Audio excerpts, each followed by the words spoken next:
దేవుని వాక్యాన్ని చదువుకుందాం. యెహోషువ గ్రంథం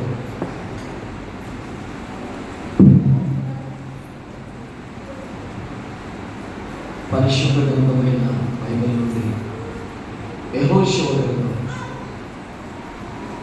మొదటి అధ్యాయం మొదటి నుండి కొన్ని మాటలు మనం ధ్యానం చేసుకున్నాం.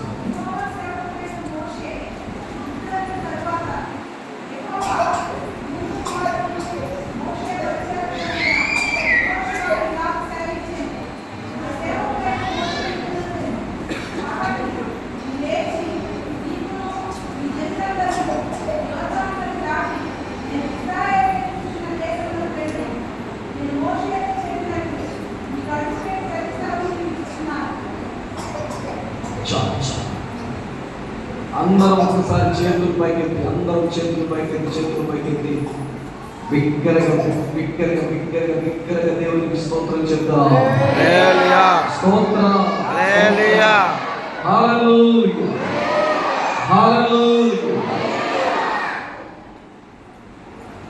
ఇక్కడ మనం చదువుకున్న వాక్య భాగంలో చక్కటి మాటలు మనకు కనిపిస్తాం. అక్కడ ఓ దైవజనుడు మృతి చెందాడు. ఓ దైవజనుడి మరణం అక్కడ మనకు కనిపిస్తాం. ఆత్మపూర్ణుడైన దైవజనుడు, దైవావేశం కలిగినటువంటి దైవజనుడు, ప్రార్థనాపరుడైనటువంటి దైవజనుడు, ఇంకా చెప్పాలంటే దేవునితో ముఖాముఖిగా మాట్లాడిన దైవజనుడు.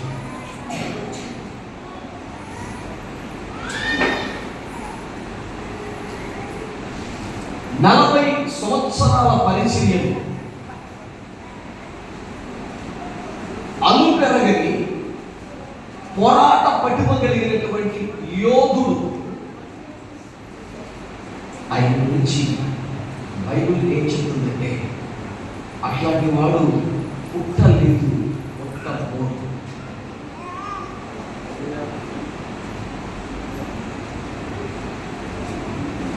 అట్లాంటి వాడు పుట్టలేదు, పుట్టబోడు.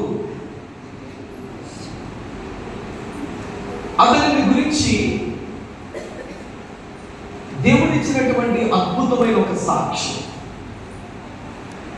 భూమి మీద ఉన్న వారందరిలో మిక్కిలి సాత్వికుడు. ఈ భూమి మీద కోట్ల మంది ప్రజలు ఉన్నారు,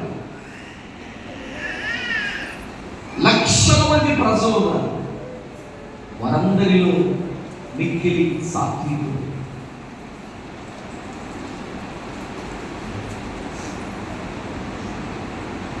బహు ప్రార్థనా పరుడు.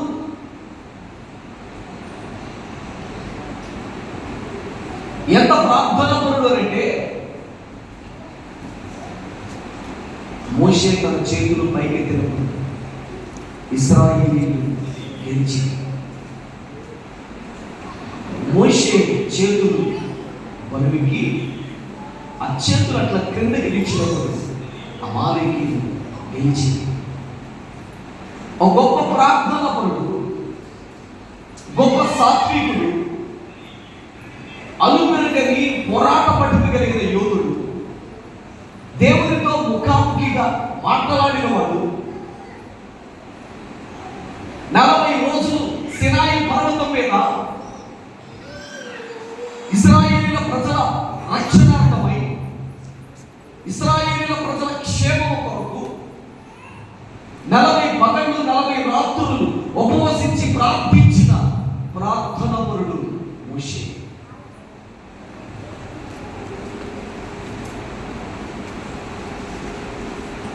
సముద్రములు పాయలు చేసి బండ నుండి నీటిని రప్పించి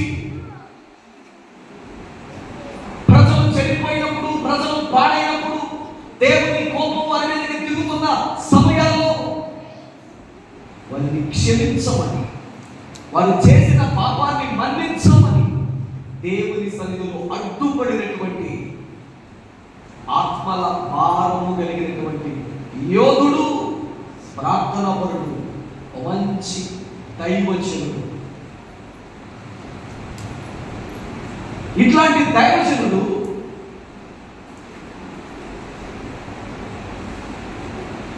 120 సంవత్సరాల వయసు,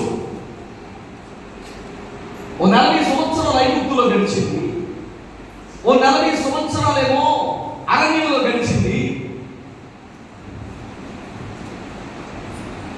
విద్యా అరణ్యంలో గడిచింది, ఓ 40 సంవత్సరాలు ఇశ్రాయేలీయుల ప్రజలను నడిపించడానికి 120 సంవత్సరాలు అతని జీవితం తేటగా మనకు కనిపిస్తూ ఉంది. ఇంత గొప్ప దైవజనుడు ఇక లేడు, మరణించాడు. మోషే మృతి పొందెను అని బైబిల్ సెలవిస్తూ ఉంది. ఆ వార్త ఎప్పుడైతే ఇశ్రాయేలుకు తెలిసిందో,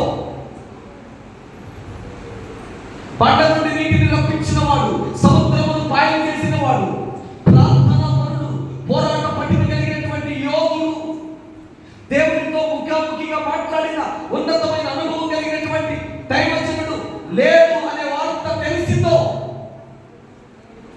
వారందరూ కుప్పకూలిపోయారు.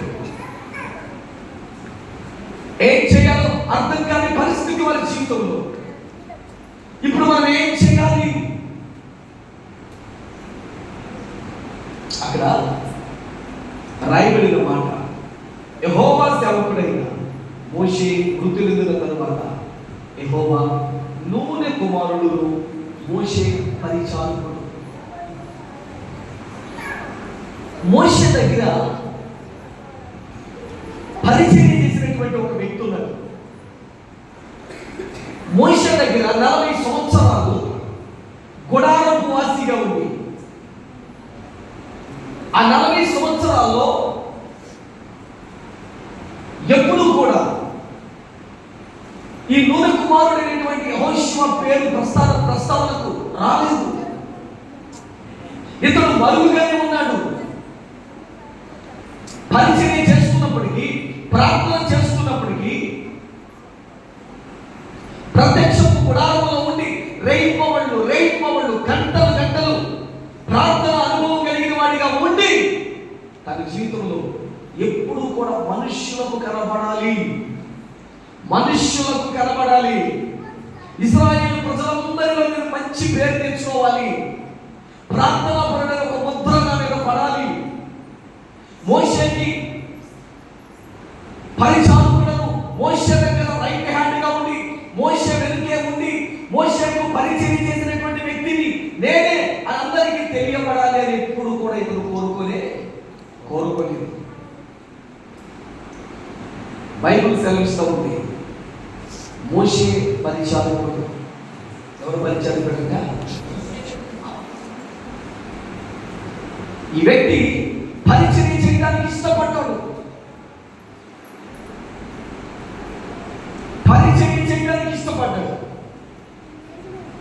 బైబిల్లో రాయబడింది, మనిషి కుమారుడు పరిచర్య చేయించుకున్నటకు రాలేదు. మనిషి కుమారుడు ఆయన పరిచర్య చేయించుకున్నటకు రాలేదు. ఆయన ఈ భూమి మీదకి ఎందుకు వచ్చారు? ఆయన ఈ భూమి మీద ఎందుకు అడుగు పెట్టారు? ఆయన పరిచర్య చేయడానికి. హల్లెలూయా! ఆయన పరిచర్య చేయడానికి. ఈరోజు పరిచర్య గొప్పది. దేవుని పిల్లలు, రక్షించబడిన వారు చేయవలసిన పని ఉంది. ఆత్మల భారం కలిగి పరిచర్య చేయాలి, మందిరంలో పరిచర్య చేయాలి, సేవకునికి పరిచర్య చేయాలి.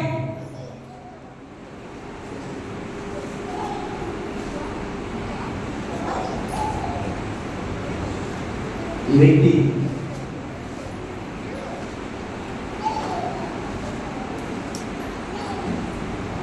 పరిచర్య చేసినటువంటి వ్యక్తిగా లేఖనంలో మనకు కనిపిస్తూ ఉన్నాయి. చూడండి,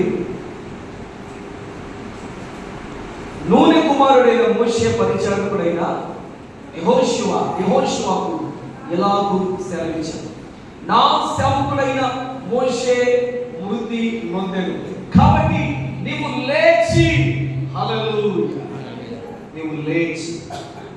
సాధారణంగా లే అని ఎవరన్నారు? చెప్పండి.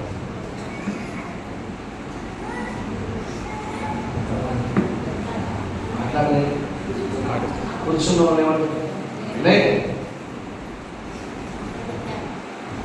అక్కడికి అర్థం ఇష్టపడుతున్నారు కదా, నువ్వున్న స్థలం నుండి లేవాలి.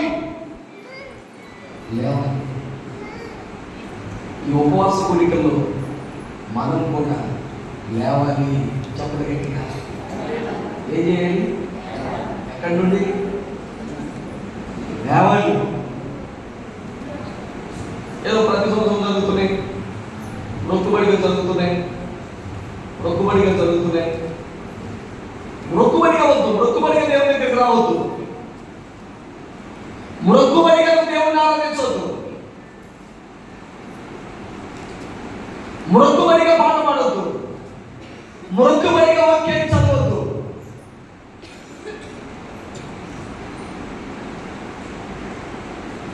నీవు లేచి ఒక అద్భుతమైన మాట యెహోషువతో దేవుడు మాట్లాడుతున్నాడు. అమ్మాయి, నీవు లేచి, ప్రస్తుతం ఉన్న పరిస్థితుల నుండి నీవు లేచి, నీవెక్కడ కోలబడిపోయావో, నీవెక్కడ నిరాశలో ఉన్నావో, నీవెక్కడ దిగులుతో ఉన్నావో, నీవెక్కడ దిగుతోచని పరిస్థితుల్లో ఉన్నావో, అయ్యో నేనేం చేయగలను, ఈ లక్షలాది మంది ప్రజలను నేనేం చేయగలను?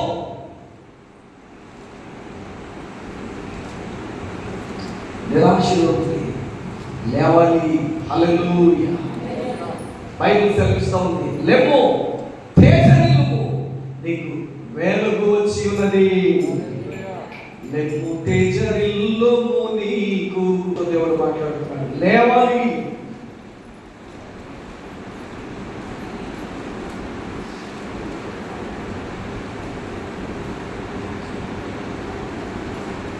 నువ్వు ఉన్నటువంటి నిరాశలో నుండి,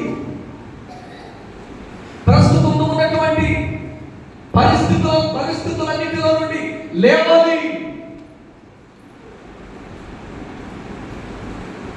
బైబిల్ సెలవిస్తూ ఉంది, ధూళి దులుపుకును, యెరూషలేమా సుందర వస్త్రములు ధరించుకును, లేచి మెడకట్లను విప్పుకును. ఏం చేయాలంట? లేచి మెడకట్లను విప్పుకును, ధూళి దులుపుకును. వస్త్రాన్ని పోగొట్టుకున్నావు, అభిషేకాన్ని పోగొట్టుకున్నావు, ఆత్మ సంబంధమైన వరాలు పోగొట్టుకున్నావు, దేవుని శక్తిని పోగొట్టుకున్నావు, దైవ దర్శనం ఈరోజు నీకు దూరమైపోయింది. ధూళి దులుపుకును, నీ మెడకట్లను విప్పుకును.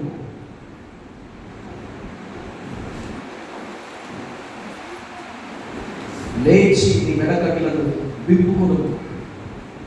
ఈరోజు చాలా మంది సాతాను కబంధ హస్తాలకు వెళ్ళిపోయారు, పథకాలలోకి వెళ్ళిపోయారు. ఒకప్పుడు ఉన్నటువంటి దేవుని శక్తి, ఒకప్పుడు ఆవరించబడిన దేవుని శక్తి, మోకరించగానే వినబడే దేవుని స్వరం, మోకరించగానే వినబడే దేవుని సన్నిధి, దేవుని ప్రత్యక్షత, ఈ రాత్రి తిరిగి లేవడానికి ఇష్టపడితే నా దేవుడు నీకు అనుగ్రహించుగాక. హల్లెలూయా. లేవడానికి ఇష్టపడితే, నువ్వున్న పాప భూమిలో నుండి, నువ్వున్న నాశన కోపములో నుండి, నువ్వున్న చెడు అలవాట్ల నుండి, నువ్వున్న దుర్నీతి బంధకాల నుండి నువ్వు లేవడానికి ఇష్టపడితే నా దేవుడు నిన్ను బలపరచడానికి ఆయన సంసిద్ధంగా ఉన్నాడు. నేను స్థిరపరచడానికి నా దేవుడు సంసిద్ధంగా ఉన్నాడు. నీవు ఎక్కలేని ఎత్తైన కొండ మీదకి ఎక్కించడానికి నా దేవుడు సంసిద్ధుడు. నా హృదయాన్ని బాగు చేసుకోవాలి, నా స్థితిని బాగు చేసుకోవాలి, దేవుని కృపను సంపాదించుకోవాలి. తిరిగి దేవుడు మరలా నాతో మాట్లాడాలి అన్న వాళ్ళందరి స్తోత్రం చెప్పండి. ఈ ఉపవాస కోరికల్లో దేవుడు నాతో మాట్లాడాలని నేను ఆశపడుతున్నాను అని ఆశ కలిగిన వాళ్ళందరూ పైకెత్తాలి. చెయ్యి ఆశయ, చిన్న ఆశయ, ఓ యేసయ్య నీకు తీర్చాలయ్యా. రాత్రి 5వ రాత్రి కోరికలో ప్రభు మనతో మాట్లాడుతున్నారు. ఈ స్థలంలో ఉన్న మనం తిరిగి లేవాలి. హల్లెలూయా. తిరిగి లేవాలి. బైబిల్లో షూలమితి సంఘంతో పోల్చబడింది కదా. ఆమె మాట్లాడుతుంది, నేను ఇప్పుడే లేచెదను. ఎప్పుడు మాట్లాడరే? షూలమితి అంటా ఉంది, నేను ఇప్పుడే లేచెదను, సంత వీధులలో వెతికెదను, రాజమార్గాల్లో వెతికెదను, పట్టణంలో వెతికెదను. నా ప్రాణ ప్రియుడు నాకు ఎక్కడైనా కనిపిస్తాడేమో, నా ప్రాణ ప్రియుడు నాకు ఎక్కడైనా కనిపిస్తాడేమో, ఆయన నాకు కావాలి. పిల్లరా, ఆవిడంటా ఉంది, రాత్రి వేళ పనుండి ఉండి నేను నా ప్రాణ ప్రియుని వెతికి తిని. చదవండి, వెతికినను అతడు నాకు కనపడలేదు.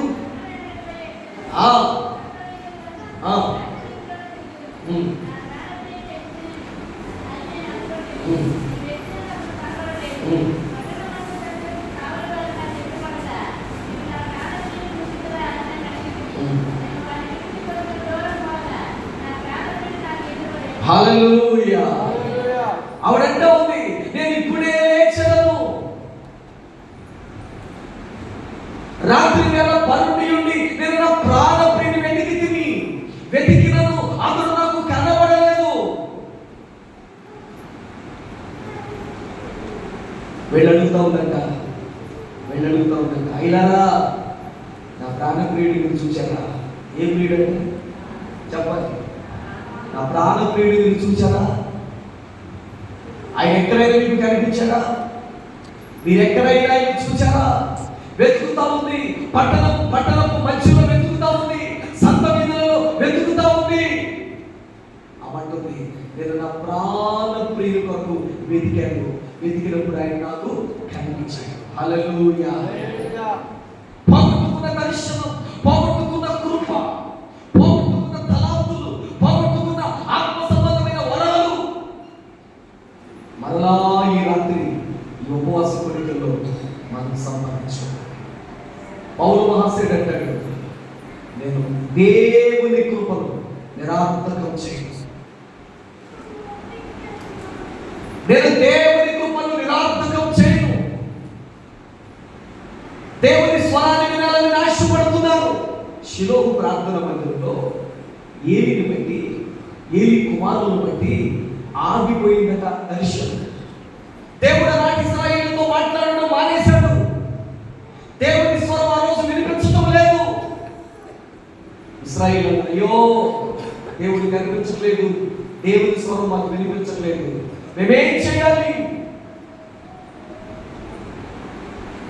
అని విచారపడుతున్న సమయంలో బైబిల్లో రాయబడింది, బాలుడైన సమూయేలును బట్టి దేవుని మందసం ఉన్న స్థలంలో పట్టుకుని యథార్థవంతుడుగా, ప్రార్థనాపరుడుగా, ప్రతిష్ఠించబడిన వాడిగా దేవుని మందసం ఉన్న స్థలంలో పట్టుకుని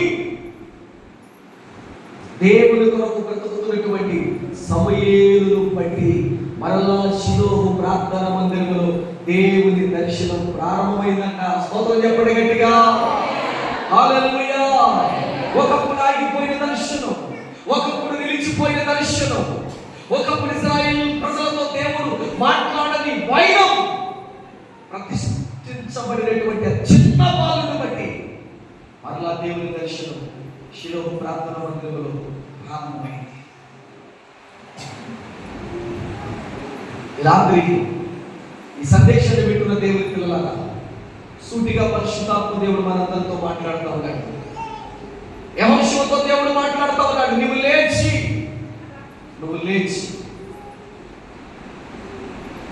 నువ్వు దిగులుతో ఉన్నటువంటి ప్రదేశం నుండి నీవు లేచి, ఆ తర్వాత పాట మనం చదువుతున్నాం.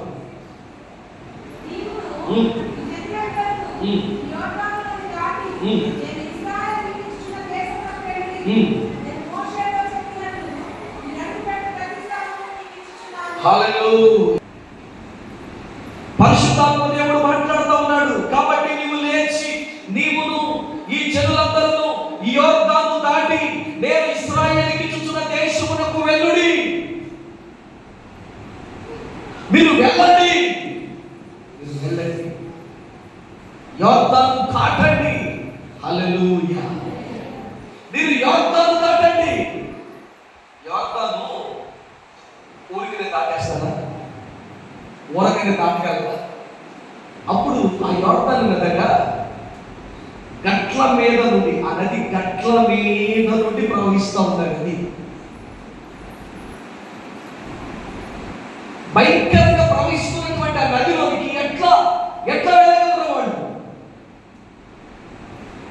ఆ భయంకరమైనటువంటి యోర్దాను ఎట్లా దాటగలరు వాళ్ళు? దేవుడు అంటాడు, అబ్బాయి యోర్దాను దాటండి. ఆ యోర్దాను దాటడానికి దేవుడు వాళ్ళకి కొన్ని షరతులు పెట్టాడు. యోర్దాను దాటడానికి కొన్ని షరతులు పెట్టాడు. ఆ షరతులు ఏంటంటే, అబ్బాయి యోర్దాను నది పాయలేదు, యోర్దాను ఆవలి ఒడ్డుకు మీరు సురక్షితంగా చేరాలంటే కొన్ని నియమాలు ఉన్నాయి. క్రైస్తవ్యానికి కొన్ని నియమాలు ఉన్నాయి. క్రైస్తవ్యానికి కొన్ని ఆదేశ సూత్రాలు ఉన్నాయి. పౌలు తిమోతితో మాట్లాడుతుంటాడు, అబ్బాయి చెడ్డి అయిన వాడు పోరాడినప్పుడు నియమం ప్రకారం ఆ వ్యక్తి పోరాడాలి. ఎట్లా పోరాడాలంట? నియమము. కొన్ని నియమాలు ఉన్నాయి. దేవుడి దగ్గరికి వచ్చే నియమాలు ఉన్నాయి. మోకరించి ప్రార్థించే వాడికి నియమాలు ఉన్నాయి. యేసు రక్తంలో కడగబడిన వాడికి నియమాలు ఉన్నాయి. ప్రభు బలాలను పుచ్చుకునే వాడికి నియమాలు ఉన్నాయి. సంఘములో చేర్చబడిన వాడికి నియమాలు ఉన్నాయి. ఆ నియమాలు క్రైస్తవులు పాటించాలి. ఆధ్యాత్మిక జీవితంలో ఒక ఉన్నతమైన స్థితికి విశ్వాసి ఎదగాలంటే అపవాది యొక్క తంత్రాలన్నిటిని గుర్తించి, అపవాది శక్తి బాణాలన్నిటిని ఆర్పివేసి విజయవంతంగా ఓ విశ్వాసి జీవితము ముందుకు వెళ్ళాలి అంటే కొన్ని నియమాలు ఉన్నాయి. ఆ నియమాలు విశ్వాసులు పాటించాలి. ఎట్లా పడితే అట్లా భక్తి చేస్తే ఆశీర్వాదాలు ఎక్కడి నుంచి వస్తాయి? ఎట్లా పడితే అట్లా మాట్లాడితే ఆశీర్వాదాలు ఎట్లా వస్తాయి? ఎట్లయినా జీవించినా పర్వాలేదు అనుకుంటే నీటి మీదకి ఎట్లా వస్తాయి? కొన్ని నియమాలు ఉన్నాయి. ఇజ్రాయెల్తో దేవుడు అంటాడు, అబ్బాయి యోర్దాను మీరు దాటాలంటే నీకు కొన్ని నియమాలు ఉన్నాయి. ఆ నియమాలు ఏంటో చెప్పనా? మొట్టమొదటిగా యోర్దాను నదిలో యాజకులు కాలు పెట్టాలి. యాజకులు యోర్దాను నదిలో కాలు పెట్టాలి. ఎట్లా పెట్టాలంటే ప్రత్యేకంగా దేవుని మందస్సు ఉంది కదా, ఆ మందసాన్ని యాజకులు మాత్రమే మోయాలి. మోస్తున్న యాజకులు మాత్రమే యోర్దానులో అడుగు పెట్టాలి. అక్కడ చాలా మంది 6 లక్షల మందికి పైగా ప్రజలు ఉన్నారు కదా, వాళ్ళల్లో ఎవరైనా యాజకులు మాత్రమే ఎందుకు కాలు పెట్టాలి? ఇజ్రాయేలు గోత్రంలో 12 మంది పెద్దలు ఉన్నారు కదా, ఆ 12 మంది ఎందుకు అడుగు పెట్టకూడదు? యాజకులే ఎందుకు దిగాలి? యాజకులే ఎందుకు మందసాన్ని మోయాలి అని వ్యతిరేకత తెలియజేశారు. ఎవరైనా చెప్పండి. వ్యతిరేకత ఎవరో తెలియచేయలేదు. వ్యతిరేకత ఉన్న చోట దేవుని ఆశీర్వాదాలు ఉండవు. వ్యతిరేకత ఉన్న చోట దేవుని దీవెనలు ఉండవు. వ్యతిరేక బుద్ధిని, తిరస్కార బుద్ధిని, తిరుగుబాటు తత్వాన్ని తెలియజేసేటువంటి వ్యక్తులు వారి జీవితంలో ఎప్పటికీ దీవెన పొందలేదు. కోరాహు, దాతాను, అభిరాములు అనేవాళ్ళు తిరుగుబాటు చేశారు. ఆశీర్వదించబడ్డారా? నాశనం అయిపోయారా? ఒకసారి చెప్పండి. ఆశీర్వదించబడ్డారా? ఈ పక్కన వాళ్ళు అంటారు ఆశీర్వదించబడ్డారండి. హల్లెలూయా. భూమి నెరవేర్చి వారిని మింగివేసింది. పెద్ద శబ్దం వచ్చింది. ఆ శబ్దంలో భూమి నెరవేర్చి దాతాను, కోరాహు, అభిరాము గుంపులను మింగివేసింది. వ్యతిరేకత కనపరచొద్దు, తిరస్కార బుద్ధిని కనపరచొద్దు. లోబడటం నేర్చుకో, మాట వినడం నేర్చుకో, సంపత్తి గల మనసుతో బ్రతకడం నేర్చుకో. అన్ని లక్షల మంది ప్రజలు అక్కడ ఉన్నారే, యాజకులే అని ఒక్క వ్యక్తి కూడా ఎదురు చెప్పలేదు. స్తోత్రం చెప్పండి. హల్లెలూయా, హల్లెలూయా. దేవుడేమో నాయకుడితో చెప్పాడు, నాయకుడేమో ప్రజలతో చెప్పాడు. దేవుని మాట నాయకుడు విన్నాడు, నాయకుని మాట ప్రజలు విన్నాడు. ఒక అద్భుతం ఏమిటో తెలుసా? ఒక అద్భుతం ఏంటంటే, ఎప్పుడైతే మందసమును మోస్తున్నటువంటి యాజకుల పాదాలు, అరికాళ్ళు యొర్దానులో మోపారు, ఎగువ నుండి పారుచున్నటువంటి నీళ్లు ఏకరసిగా మారిపోయాయి. హల్లెలూయా, హల్లెలూయా. సాధ్యము అన్ని ఎవరు కాళ్ళు పెట్టగానే యొర్దాను ఎగువ నుండి పారుతున్న నీళ్ళు ఆగిపోయింది. కొంచెం గట్టిగా చెప్పండి. ఆగిపోయింది. ఆగిపోయిన తర్వాత వినండి, టైం లేదు, మీకు రిఫరెన్స్ ఇవ్వట్లేదు. ఆగిపోయిన తర్వాత ఎవరికి సంబంధించిన వాళ్ళు, ఎవరు భార్యలు, ఎవరు పిల్లలు చేయబడుతుంది, పిల్లల్ని భుజాల మీద పెట్టుకుని యాజకులు భార్యలు ఎక్కడ ఉన్నారు ఎత్తుక్కుని పారిపోయారా? పారిపోయారు. నీళ్లు ఆ యొర్దాను పాయలైపోగానే అట్లా చేశారు, చేయలేదు. దేవుడు అన్నాడు, బాయ్ యాజకుల మీద, మందసాన్ని మోస్తున్న యాజకుల మీద దేవుడు పెట్టిన భారం ఏంటో మీకు చెప్తాను వినండి. ఈ 6 లక్షల మంది ప్రజలు ఉన్నారే, వీళ్ళందరూ యొర్దాను దాటేంత వరకు లోయగా ఉన్నటువంటి స్థలంలో ఈ మందసం అంట యాజకుల భుజాల మీదే పెట్టుకుని పోయారంట. స్తోత్రం చెప్పండి. ఈ మందసం ఎక్కడ ఉండాలి? 2 లక్షల మంది దాటేదాకా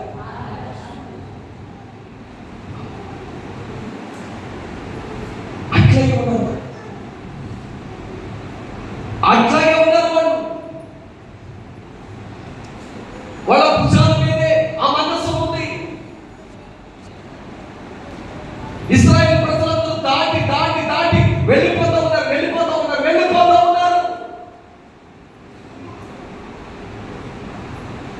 తర్వాత దేవుడు చెప్పాడు, అబ్బాయి నీకు ఇంకొక మాట చెప్తున్నాను. ఆ మాట ఏంటంటే, ఈ నదిలో యొర్దాను నదిలో ఒక 12 రాళ్ళు, ఒక 12 రాళ్ళు మీరు అవతలికి తీసుకుని వెళ్ళి ఒక స్తంభంగా మీరు నిలబెట్టండి. హల్లెలూయా. ఒక స్తంభంగా మీరు నిలబెట్టండి. ఏంటి స్తంభం? అని మీ పిల్లలు, మీ పూర్వీకులు, పుట్టబోయేవారు, పుడుతున్నవారు ఈ స్తంభం ఏంటి అని అడుగుతారు. అప్పుడు మీరేం చెప్తారు తెలుసా?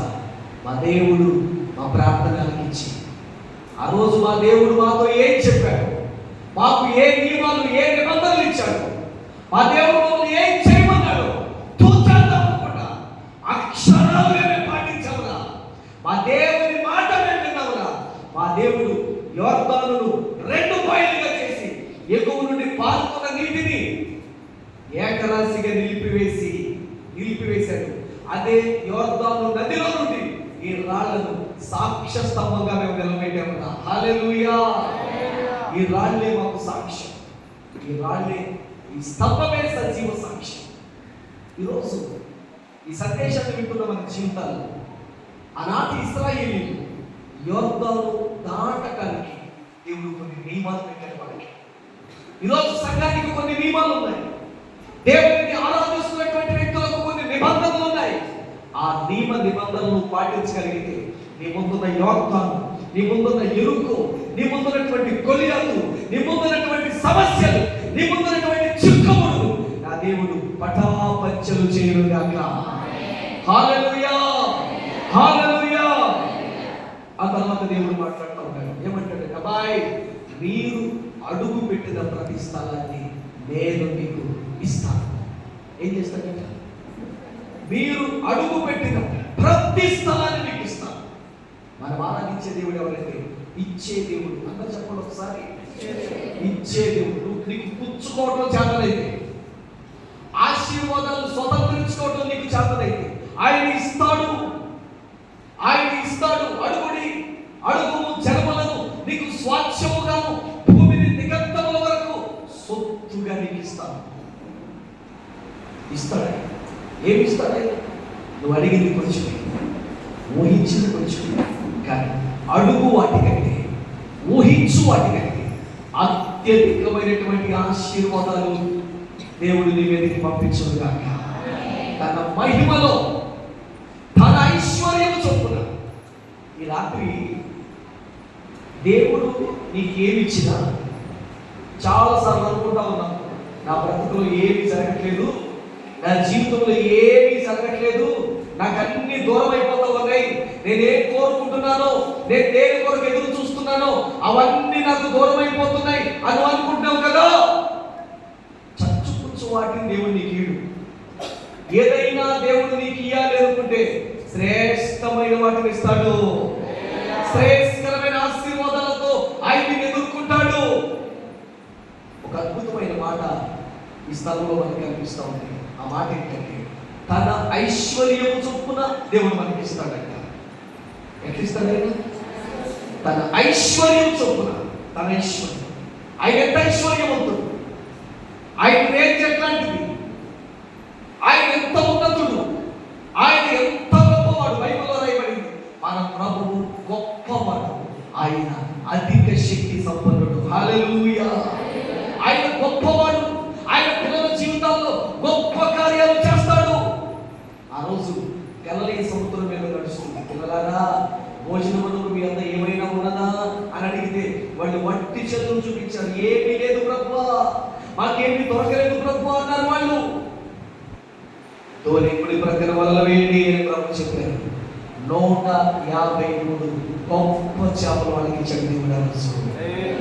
ఈ కోరికలు జరుగుతుండగానే నా దేవుడు మనందరి జీవితాల్లో గొప్ప కార్యాలు చేస్తాడు అని చెప్పటంలో ఏమాత్రమూ సందేహం లేదు. చప్పట కొడుతూ దేవుడికి స్తుతులు చెప్తున్నా.